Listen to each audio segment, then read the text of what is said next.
D.C., the nation's capital.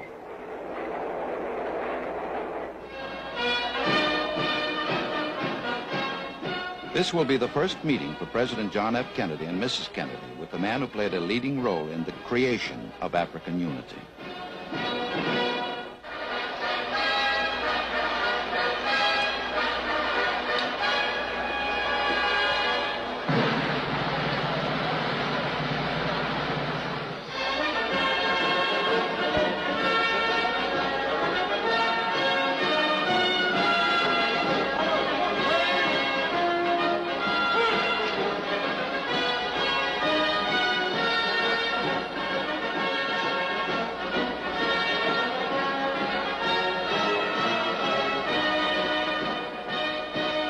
Ladies and gentlemen, I know I speak in behalf of all of my fellow Americans in welcoming His Imperial Majesty back to the United States. Since His Majesty visited the United States nearly a decade ago, we have seen one of the most extraordinary revolutions in history, and that has been the appearance on the world scene of 29 independent countries in the short space of less than 10 years, including over 150 million people.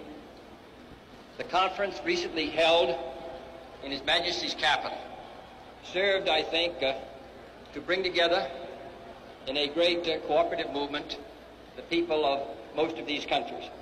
And the success of that conference was due in no small part to the leadership of our distinguished guest.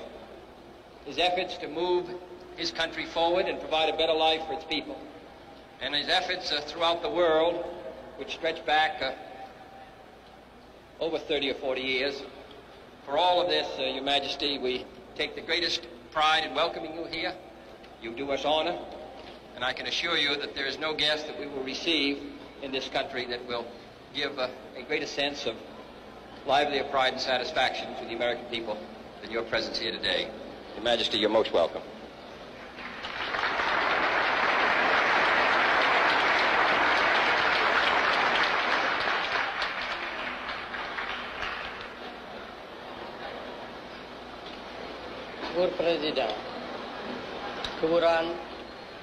Mr. President, Mrs. Kennedy, Your Excellencies, ladies and gentlemen, I am deeply touched by the generous words of welcome which you have addressed to me, Mr. President, and by the warmth with which the American people have greeted me during the few short hours I have been in the United States. In the decade which has elapsed since my first voyage to America, the face of the globe has been vastly altered. Africa and Asia have been transformed into continents whose people are almost entirely removed from the subjugated status which was the lot of so many of them but a few short years ago. As free men, we Africans are now seeking the unity and the oneness which will enable us to put our freedom to the best use. The service of the peoples of our continent, the defense of right and justice, the protection of the peace. የህዝባችን ኑሮ ደረጃ ተሻሽሎ ድህነትና ድንቁርና ከዓለም እንዲወገድ ቁርጥ ሐሳብ አድርገናል።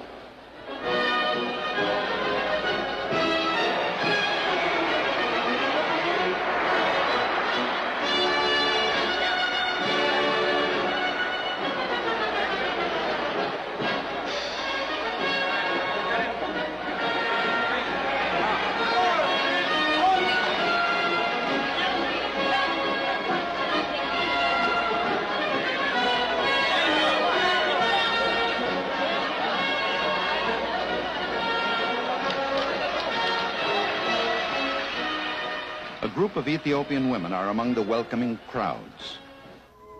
The Emperor of Ethiopia has come to Washington to discuss important aspects of world peace and economic progress.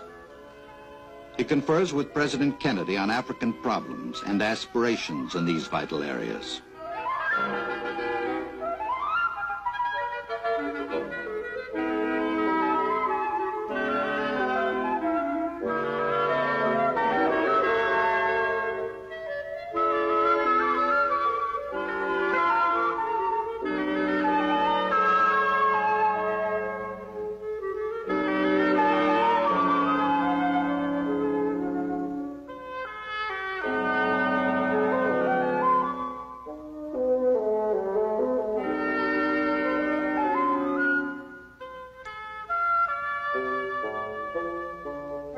memorial to Abraham Lincoln.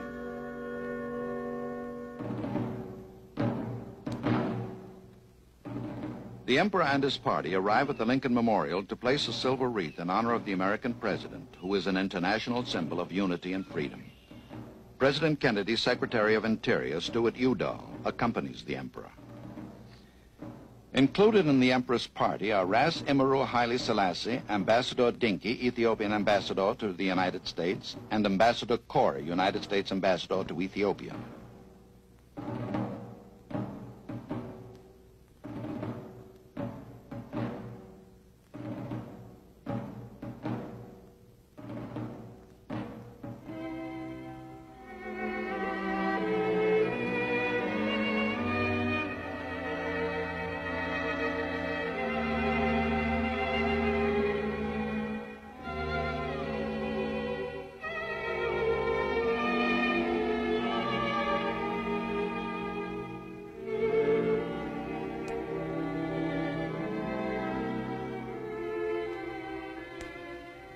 Mr. Udall reads from Abraham Lincoln's immortal Gettysburg Address.